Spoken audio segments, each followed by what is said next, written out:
하나님 아버지와 주 예수 그리스도로부터 오는 은혜와 평강이 이 자리에 계신 여러분들과 함께하기 바랍니다. 아멘. 이 시간 여러분에게 한 가지 질문을 드리면서 설교를 시작하고자 합니다. 여러분의 가슴에 손을 한번 얹어 보시기 바랍니다. 제가 질문을 드리겠습니다. 여러분은 지금 어떤 감정으로 주님을 만나러 오셨습니까? 어떤 감정으로 지금 주님을 만나고 계십니까? 네, 속으로 다 대답을 하셨다고 저는 생각합니다. 손을 내려주십시오. 설교를 준비하다 보니까 이런 말이 있더군요. 나이를 먹어갈수록 자기 자신으로부터 소외된다 라는 말이 있습니다. 어린 시절에는 감정을 잘 표현을 했어요. 아프면 아프다, 힘들면 힘들다, 무슨 일 있으면 쪼로록 엄마 아빠한테 달려가서 아빠 아파 엄마 아파 아니면 울기도 합니다. 그런데 나이가 들어갈수록 무감해집니다. 진실한 나 자신의 그 감정과 점점 나이가 들수록 멀어지고 있다는 것이죠. 예를 들어서 거리에서 아무 중년 남자를 잡고 이런 질문을 해봅니다. 당신 지금 기분이 어떻습니까? 라고 물어보면은 10중 8구는 이런 대답을 한다고 합니다. 아, 글쎄요. 마누라가 아침부터 이거 하라 저거 하라 이것저것 하라 잔소리만 들었어요. 괜한 푸념을 늘어놓기 시작합니다. 질문이 뭐였죠? 네, 지금 기분이 어떠시냐? 그런데 그 기분을 얘기하라고 했는데 기분을 얘기하지 않고 뭘 얘기했습니까? 아무 죄 없는 아내를 들먹이기 시작했습니다. 심리학자들은 이런 감정을 뭐라고 얘기하냐면 가짜 감정이라고 말을 한다고 합니다. 나이가 들수록 가짜 감정이 익숙해지고 습관이 되고 익숙해지는 것. 그래서 내 자신의 본래 감정하고 멀어지는 것이죠. 그래서 남이 나를 보는 생각과 판단이 나의 감정에 되는 거예요. 남이 나를 어떻게 보느냐, 남이 나를 어떻게 판단하느냐, 여기에 익숙해서 이것이 내 감정이 되는 것이고, 그래서 내 진실한 그 감정은 자꾸 숨겨지게 된다는 겁니다.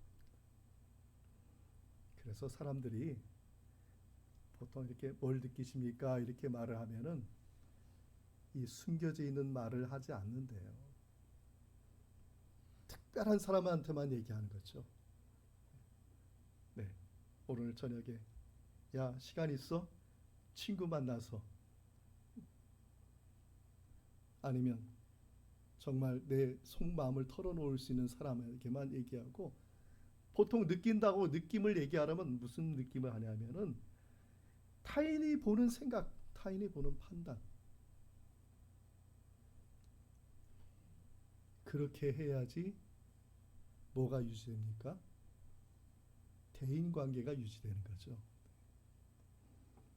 만약 내가 화날 때마다 막 폭발해서 화를 내고 막 그러면은 그 주변에 사람이 남아 있을까요? 떠날까요? 네.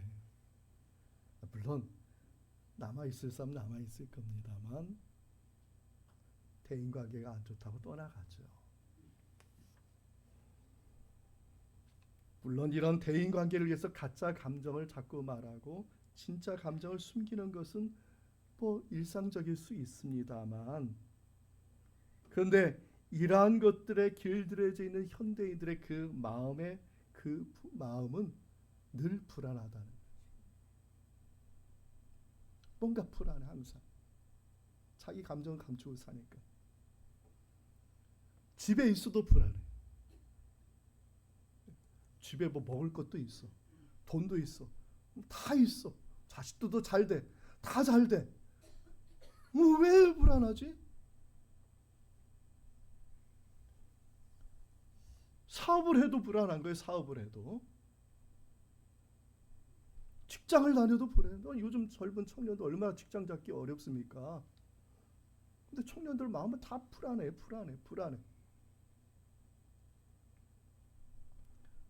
일을 안 하면 불안할 것 같아서 일을 해도 일을 하는 그 순간에도 불안하고 그 순간에도 막 스트레스가 쌓이는 것이죠. 스트레스가 쌓이다 보면 어느 순간에 그 스트레스가 어떻게 됩니까? 무슨 말 하잖아요. 뭐 한다고요? 네, 폭발한다. 폭발. 그러니까 요즘 사람들 보면은요, 네, 다들 뭐 편한 것 같지만 조금만 찌르면 어느 순간에 그냥 폭발해버려. 막 속에 있는 그 감정이 어느 순간 폭발해버리는 거죠. 이러한 삶이 우리들의 현재 주소입니다. 마음으로 편하고 내 생각은 편하고 보기엔 편한 것 같지만 그냥 그 마음 속에 그냥 과도한 스트레스가 쌓이고 어느 순간 폭발할 때를 기다리고 있는 거예요. 이러한 삶을 사는 우리들에게 예수님께서 하신 말씀이 있습니다. 마태복음 11장 28절 말씀 우리 함께 읽어보겠습니다. 수고하고 무거운 짐진 자들아 다 내게로 오라. 내가 너희를 쉬게 하리라. 참 기가 막힌 말씀. 이 세상 모든 사람이 이 마태복음 11장 28절 말씀을 들으면 다 위로를 받아요. 할렐루야. 왜 위로를 받을까요? 다 마음의 근심과 걱정이 다 있는 거예요. 다 억누르고 살고.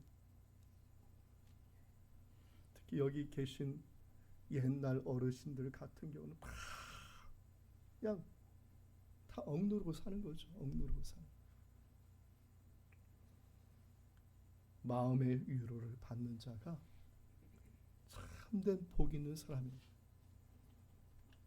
마태복음 11장 28절의 말씀은 인생의 담비와 같은 말씀입니다.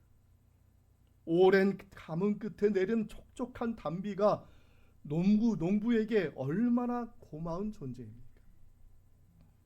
농사를 짓는 사람에게는 담비의 의미는 말로 표현할 수 없는 고마움 그 자체입니다. 왜 고마울까요?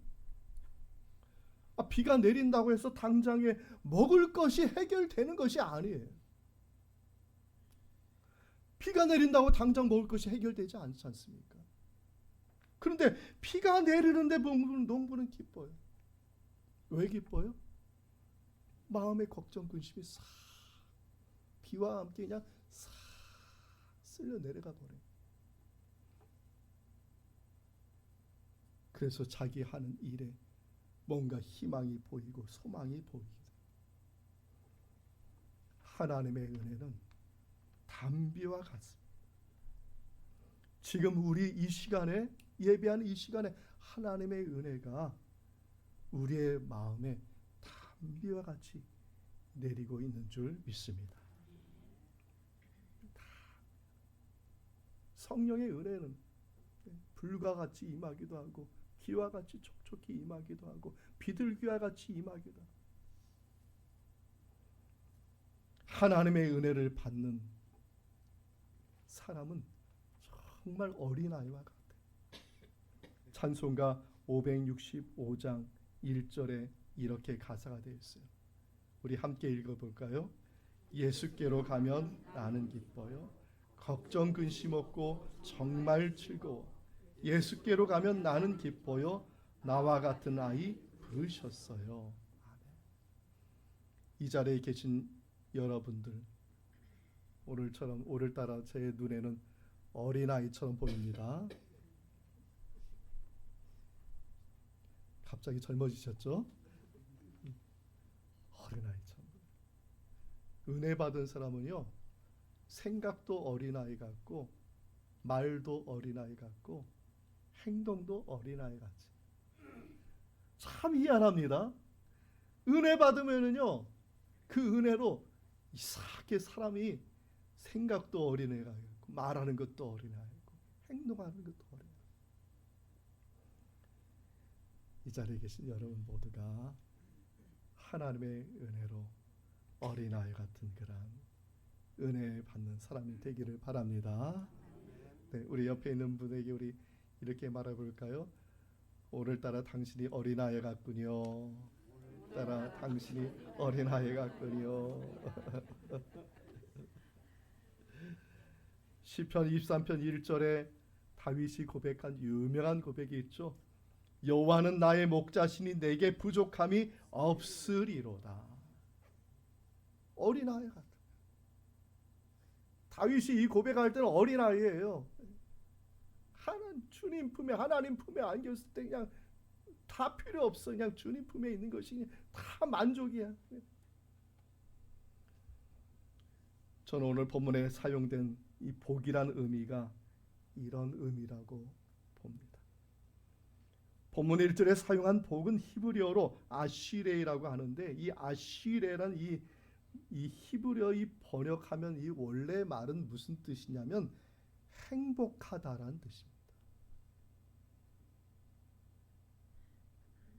시편 1편 1절의 말씀을 여태까지 우리가 항상 복복복 하는데, 복복이 무슨 복이냐, 물질적인 복 항상 그러는데, 근데 이 원어의 뜻은 뭐냐면은 행복하다, 행복함. 다시 말해서 복 있는 사람이라는 뜻은 무슨 뜻입니까? 무슨 말이에요? 행복한 사람. 행복한 사람. 왜 시편 1편 기자는 왜 행복하다는 말을 처음에 썼을까? 여러분, 행복하시기 바랍니다. 여러분, 행복하시기 바랍니다. 가장이란 직책 때문에 감추었던 마음, 그 무거운 마음 가지고 여러분 행복하다 말할 수 있습니까? 부부에게 서로 걱정할까 봐 억눌렀던 마음, 그 마음으로 행복하다고 말할 수 있습니까? 부모 걱정할까 봐, 세상에 어렵게 힘들게 사는데 부모 걱정할까 봐 말하지 못한 그 자녀의 그 마음, 행복하다고 말할 수 있습니까?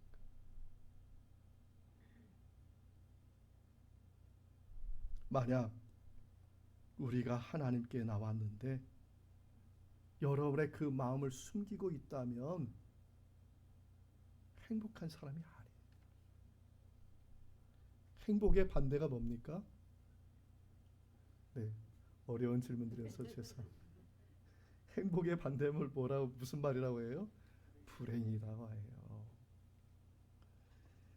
하나님 앞에 나왔는데 내 마음 숨기고 있는 게 크게 불행한 거예요. 여러분 자식이 왔는데 고통, 힘들고 어렵게 사는 거 뻔히 알고 있는데 그 마음 감추고 있어요. 힘들다 말하면 되는데, 엄마 아빠 도와줄 수 있는데. 그럼 그 자식 행복해요? 여러분 예배 자리 왔어요. 예배 왜 드립니까? 가짜 감정을 가지고 예배 드립니까? 절대 행복하지 않아요. 시편 1편의 1절 말씀부터 여러분 잘못된 겁니다.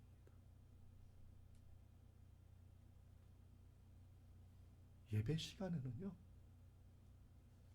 세상에서 내가 내어놓지 못한 그 감정을 내어놓는 시간이에요. 할렐루야. 그래야 하나님이 치료하시죠. 하나님은 뭘 보세요? 여러분 지금 모습을 보시는지 아십니까? 하나님은 뭘 보고 계세요? 여러분의 마음의 중심을 보고 계시는 줄 믿습니다. 여러분 헌금 많이 낸 거 지금 보고 계신 줄 아세요? 여러분 잘 입고 오고 남들 보기에 좋은 옷 입고 남들 보기에 이런 모습 이게 아니에요. 하나님은 지금 보시기 원하시는 것은 지금 여러분의 마음. 하나님이 지금 바라시는 게 뭐냐? 여러분의 지금 상처받은 마음, 힘들고 어려운 마음 내어놓으라는 거예요. 그러면 누가 치료해 주세요? 누가 치료해 주세요? 하나님이 치료해 주시오. 근데 왜 내어놓지 못해요? 이게 죄예요. 이게 죄. 내어놓지 않는 게 이게 잘못이잖아요. 왜 내어놓지 못해요? 하나님 믿지 못하는 거예요.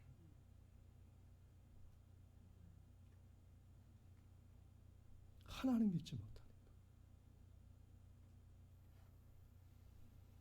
하나님보다 더 위에 있는 거죠. 오만하고 교만해가지고.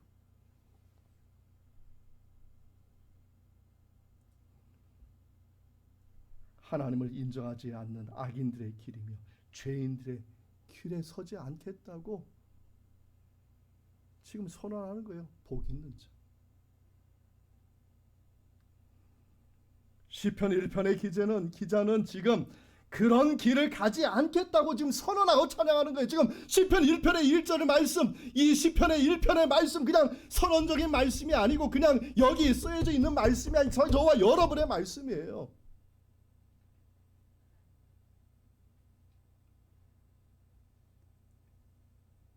가지 않겠다. 나 숨기지 않겠다. 하나님께 나 지금 왔다. 내 마음 그대로 내놓겠다. 답답한 마음 그대로 내놓겠다. 내 어려운 마음 그대로 내놓겠다. 누가 고쳐주신다고요? 하나님이 고쳐주신다.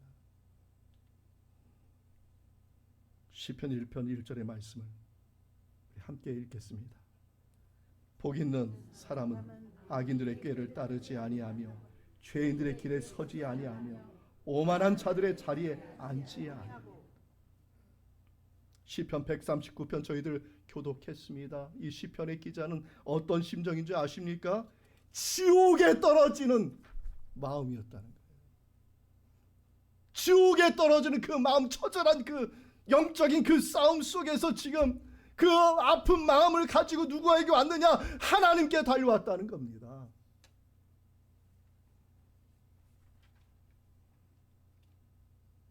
또 시편 기자가 말하죠.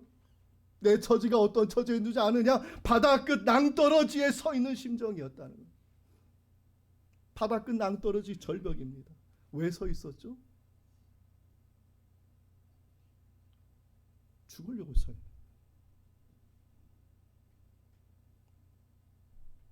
그 마음 가지고 누구에게 왔다는 겁니까? 하나님께 왔다는 거예요. 하나님께 부끄러운 마음 내어놓겠다는 거예요.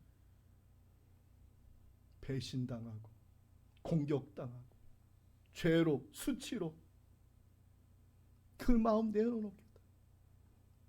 세상 사람들 나를 죄인이라고 멸하고 나를 죄인이라고 지적질해도 나는 하나님께 가겠다는 거예요. 하나님만이 나를 치료해 주시기 때문에. 우리 시편 139편 8절에서 10절 말씀을 우리 다시 한번 읽어보겠습니다. 내가 하늘에 올라갈지라도 거기 계시니 수월에 내 자리를 펼지라도 거기 계시니이다. 내가 새벽 날개를 치며 바다 끝에 가서 거주할지라도 거기서도 주의 손이 나를 인도하시며 주의 오른손이 나를 붙드시니이다. 사랑하는 성도 여러분, 이 시간 조용히 여러분의 마음을 주님께 드리기 바랍니다. 하나님은 우리의 마음의 중심을 보시길, 우리 하나님께서 여러분의 마음을 보시고 고치시고 치료하시고 붙들어 주시기를 원하신다는 사실 믿으시는 저와 여러분 되기를 바랍니다. 그래서 시편 기자는 이러한 은혜를 지키기 위해서 뭘 하겠다고 선언하느냐? 나는 말씀을 주야로 묵상하겠다고 말하는 거예요. 이 시편의 말씀은요, 그냥 시를 말하는 게 아니라 인생의 경험에서 나오는 거예요.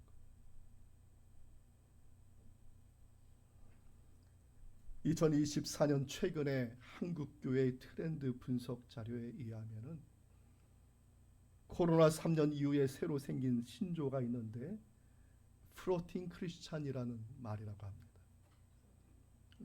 크리스찬은 말은 기독교인이란 말 아시죠? 이 플로팅이라는 말은 뭐냐면은 공중이나 물에 떠 있다를 플로팅이라고 이렇게 말을 하잖아요. 그래서 플로팅 크리스찬이라는 말은 무슨 뜻이냐면 어딘가에 매이지 않고 자신의 편의에 따라서 신앙생활하는 사람을 플로팅 크리스찬이라고 이렇게 말합니다. 대표적인 사람들이 어떠한 사람이냐? 가나안 성도. 여러분 가나안 성도에서 가나안이 무슨 뜻인가? 가나안 복지를 말하나 좋은 뜻인가?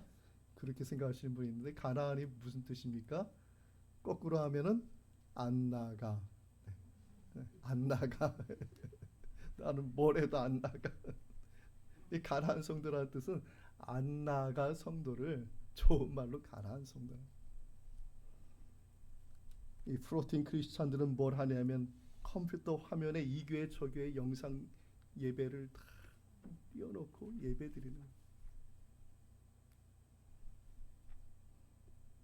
이 교회 저 교회 다 보고 이 목사님 설교 들어보고 저 목사님 설교 들어보고 이 예배 드려보고 저러고 나는 안 나가요. 가나안 성도. 물론 우리나라에 유명하신 목사님들 많고 똑똑한 목사님들 많이 있습니다. 저는 이것이 우리 하나님께서 주신 복이라고 저는 생각합니다. 그 목사님들의 그 성경적인 지식을 얘기를 들으니까 내가 스마트해지는 것 같죠. 말씀의 지식도 늘어난 것 같아요. 그런데 동전의 양면과 같습니다. 좋은 점이 있으면 나쁜 점도 있는데 그건 뭐냐면 문제가 있어요. 뭐냐면은 화면에 10개의 영상을 띄워놓고 예배를 드리는데도 마음이 늘 불안한 거예요.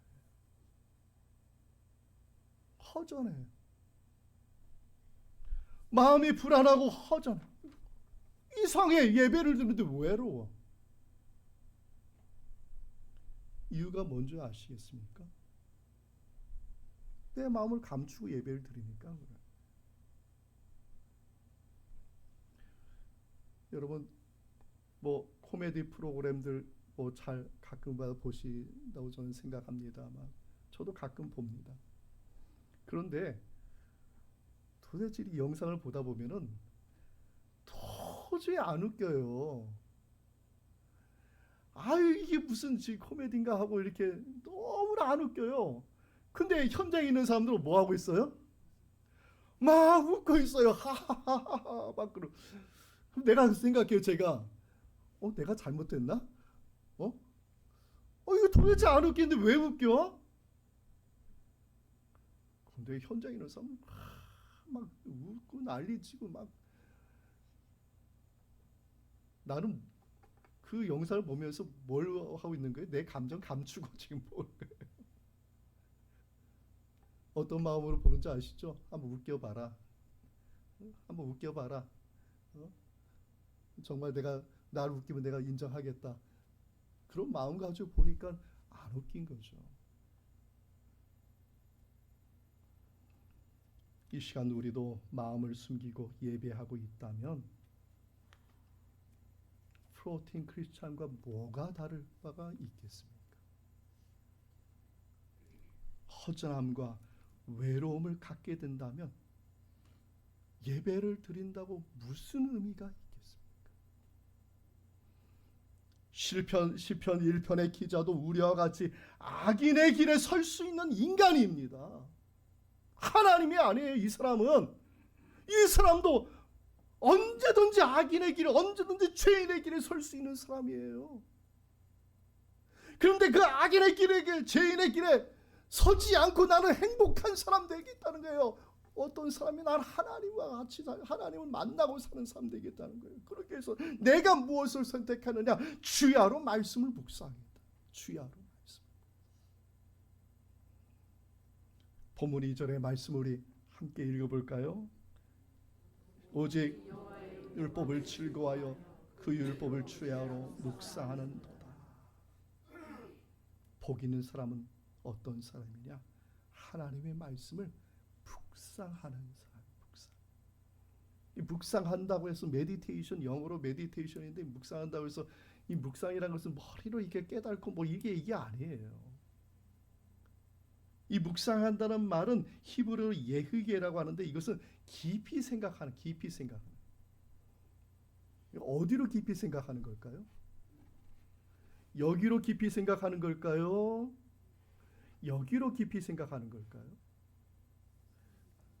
저를 지금 보고 있지 않으신 분들은 제가 제스처를 해도 지금 무슨 말을 하는지 모르실 거예요. 지금 여기로 깊이 생각하는 걸까요? 여기로 깊이 생각하는 걸까요? 잠언서 3장 3절과 4절의 말씀을 함께 읽겠습니다. 인자와 진리가 내게서 떠나지 말게 하고 그것을 내 목에 매며 내 마음판에 새기라. 그리하면 내가 하나님과 사람 앞에서 은총과 기중이 여김을 받으리라. 아멘. 묵상한다는 것은 하나님의 말씀과 마음이 만나는 거예요.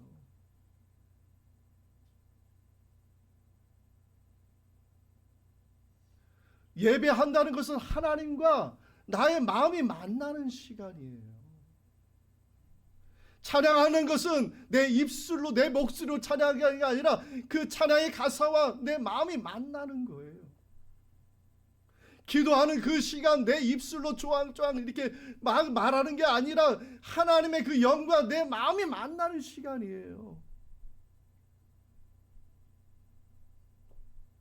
말씀을 들을 때 내 귀로 듣고 내 귀에서 내 머리로 깨우치고 내 머리로 이게 생각하는 게 아니라 내 마음과 만나는 거예요. 말씀과. 그래서 그 말씀이 내 마음을 감싸는 거예요. 내 마음의 상처를 위로하고 치료하고 내 마음을 회복하는 거예요. 누가 역사하는 겁니까? 하나님이.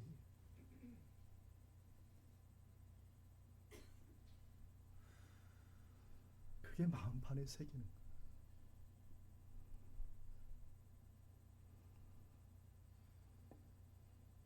여러분의 마음에 하나님의 말씀이 들려지고 여러분의 마음에 하나님의 말씀이 만나기를 축원드립니다. 묵상한다고 해서 여러 종류가 있어요. 저는 어렸을 때 묵상한다고 해서 때리쳤습니다. 아이, 묵상하는 게 뭐 저기 어디 기도원 들어가기도 하고 물론 다 하죠. 뭐 이렇게 하고 저렇게 하고. 근데 그 본질은 뭐냐? 하나님은 마음의 중심을 보시고 그 마음이 말씀과 만나는 거예요. 결국 내 마음에 그 말씀이 와서 내 마음을 치료해 주기를 원해요. 성령이 그 말씀을 통해서 내 마음을 만져주시는 거죠. 그래서 이 시편 1편의 기자는 선포하는 겁니다. 나는 주야로 하나님의 말씀을 뭐 한다고요? 묵상하겠다. 악인의 길에, 죄인의 길에 자리에 앉지도 않고 서지도 않고 나는 하나님의 말씀을 주야로 묵상. 이것이 참으로 복 있는 자다 이렇게 말하는 거예요. 그래서 하박국서 선지자가 참된 복이 무엇인지를 찬양하는데요. 정말 여러분 잘 아는 말씀이죠. 하박국서 3장 17절 말씀을 함께 우리 읽겠습니다. 비록 무화과 나무가 무성하지 못하며 포도나무에 열매가 없으며 감람나무에 속철이 없으며 밭에 먹을 것이 없으며 우리의 양이 없으며 외양간에 소가 없을지라도 나는 여호와로 말미암아 즐거하며 나의 구원의 하나님으로 말미암아 기뻐하리로다. 아멘. 하박국 선지자는 참된 복이 무엇이라고 찬양하고 있습니까? 하나님. 하박국 선지자 하는 일이 뭐예요? 말씀을 전하는 거죠. 그 말씀을 통해서 누구를 만나는 거예요? 하나님을 만나는 하나님. 이 자리에 계신 여러분, 우리가 예배할 때요, 여러분의 가짜 감정은 버리시고요, 하나님이 이 시간 원하시는 건 성령으로 역사하셔서 여러분 마음속에서 여러분의 그 정말 진실함, 힘드냐? 외롭냐? 슬프냐? 그 하나님께서 그 마음을 만져주신 이 시간이 예배의 시간이고 찬양을 듣는 것이고 은혜 받는 것입니다. 이 자리에 참여한 우리 모든 성도님들, 그리고 영상으로 예배드리는 모든 성도님들, 이 은혜가, 이 복이 함께하기를 주님의 이름으로 축원드립니다. 마지막으로 여러분들이 복을 받는 주인공이 되기를 바랍니다. 본문 3절의 말씀을 우리 함께 읽겠습니다. 그는 시냇가에 심은 나무가 철을 따라 열매를 맺으며 그 잎사귀가 마르지 아니함 같으니 그가 하는 모든 일이 다 형통하리로다. 아멘. 구약의 언어는 히브리어인데요, 히브리어는 그림을 그리는 언어라고 합니다. 그래서 히브리 사람들이 히브리 언어를 말할 때는 상대방이 들을 때 그림을 그릴 수 있게 말을 한다고 합니다. 그래서 구약을 읽을 때 여러분 한번 그림을 한번 그려보십시오. 저는 이 시편 3절 1절에 1편의 3절의 말씀을 읽으면서 그림을 한번 그려봤습니다. 넓은 들판 중간에 샘물이 하나 있는데 이 샘물에는 물이 끊이지 않고 계속해서 흘러나오는 샘물이에요. 그 샘물 옆에다 그림을 그렸어요. 정말 그 샘에 물을 쫙 길어 올리는 나무가 그냥 쭉쭉 위로 뻗어나가가지고 가지를 뻗치고 우람한 나무, 정말 튼튼한 나무, 열매가 그냥 주렁주렁 달려있는 나무를 그려봤습니다. 그리고 시편 1편의 이 3절의 말씀대로 주변의 들판에 그림을 그렸어요. 뭘 그린 줄 아세요? 광야를 그렸습니다. 사막을 그렸습니다. 그 사막에는 물이 없으니까 나무들이 왜소하게 중간중간에 자라는 그림을 그렸어요. 그 나무에는 잎사귀도 메말랐고 열매도 없습니다. 이게 시편 1편 3절의 그림이잖아요. 그리고 저한테 물어봤습니다. 너는 어떤 나무가 되고 싶은가? 여러분은 어떤 나무가 되고 싶습니까?